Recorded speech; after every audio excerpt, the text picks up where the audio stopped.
Hello everybody, welcome to my channel. Today's video I'll be reviewing this. This is Transformers War for Cybertron Kingdom Blackarachnia. And she is a Predacon, as you can see the symbol here.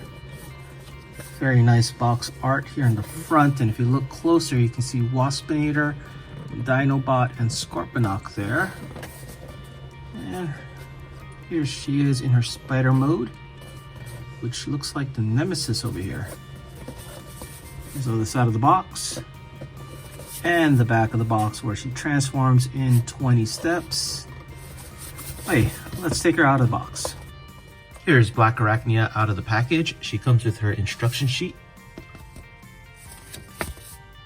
a golden disc card. On the front we have Optimus Prime.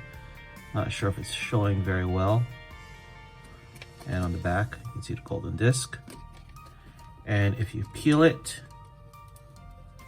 you can see what appears to be a dead Optimus Prime. Her weapon, and Blackarachnia herself comes in robot mode. Let's take a closer look at the head sculpt here. Very cool. You can see the Predacon symbol. Very nice, clean robot mode. Really no kibble, not a lot of hollowness. Clean paint apps on the claws and on the chest, and the head as well. And on the back you can see the markings of a Black Widow spider. Unlike RC and Elita 1 where the ports are on the heels, the ports are on the front, which makes her toes stick out a lot more, but I think it's okay. Now at first glance it may seem like she doesn't have a 5mm port, but this is actually sized for 5mm weapons, so she can hold her gun. And just for a quick look of several Blackarachnias over the years, here on the left I have animated Blackarachnia, then we have Takara Legends Blackarachnia, which is a retool of animated Blackarachnia, and on the far right I have Masterpiece Blackarachnia. Now having the Kingdom Blackarachnia right next to the Masterpiece Blackarachnia, it really looks like a miniaturized version of this, just without the metallic paint and a lot more simplified engineering in terms of transformation. But really, in robot mode, it looks just like the Beast Wars cartoon from way back when. Flipping over to the back, you can see that both figures share a lot of the same engineering design choices. Moving on to articulation of the figure, the head can rotate 360. It is on a ball joint, and you can have it look down like so and up. The arm can rotate 360, but it's on this angle, so it can't go straight up.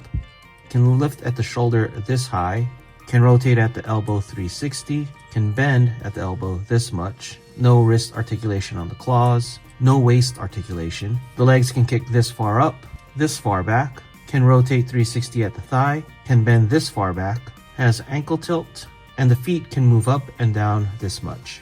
And for some size comparisons, here she is next to Netflix Soundwave, Kingdom Cheetor, and Netflix Bumblebee. And here is Kingdom Blackarachnia next to Netflix Elita 1. Now, if you know the relationship between these two characters, please let me know in the comments below. Okay, let's get Blackarachnia transformed into her spider mode.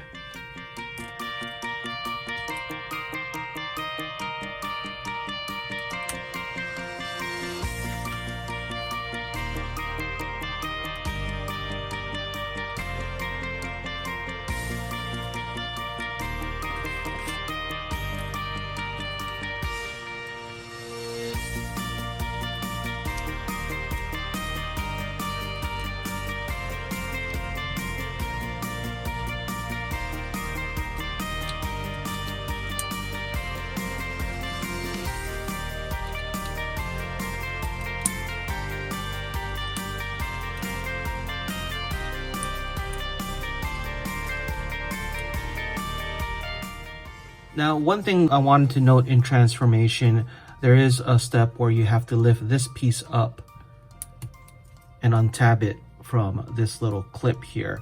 Now, Kato from Kato's collection noted that his started getting stressed and started wearing out and eventually snapped off. Now, while my copy didn't have that issue at first, I did preemptively sand this area just a little bit so that the snapping sound wasn't so tight when unclipping it from the chest area. And here is Blackarachnia in her spider mode. Let's take a closer look at her here. Very nice, clean spider mode. Yeah, even on the bottom. Very reminiscent of the Masterpiece in this mode as well. I like that you can store her weapon there. Now, as far as articulation goes in this mode, you just have this joint of the spider leg, which is on a ball joint. But I think that's okay. I'd rather have it just here and this area be tight, because if all these were ball joints, it might just be a floppy mess. The ball joints are nice and tight though, so it does support the weight of the figure in this mode.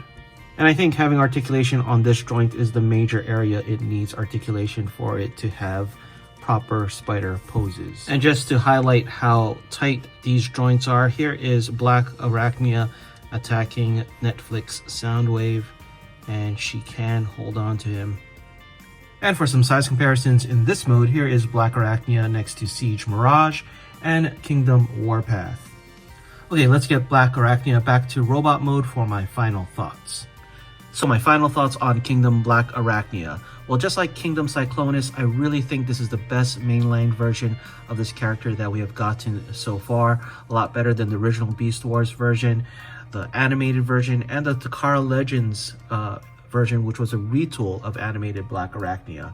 She's really a small-scale masterpiece, even shares some of the same design choices that the Masterpiece version does as well.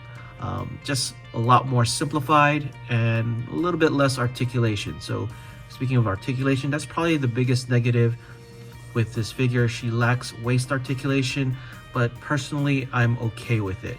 Now the other negative, while it didn't apply to me, as I said earlier, Kato from Kato's collection mentioned that the tab on the chest was very fragile for him and actually snapped off. I didn't have that issue on my copy, but I did preemptively sand it down to avoid that loud clicking noise when lifting that part in transformation. So that could be an issue for folks as well. But other than that, I really like this figure a lot. Looks great in both robot mode and spider mode, and is a very well welcomed representation of this character. Anyway, that's it for this video. Let me know what you guys think in the comments below, and thanks for watching. If you enjoyed this video, please give it a like and subscribe. Follow us on social media and check out our Discord. Links in the description below.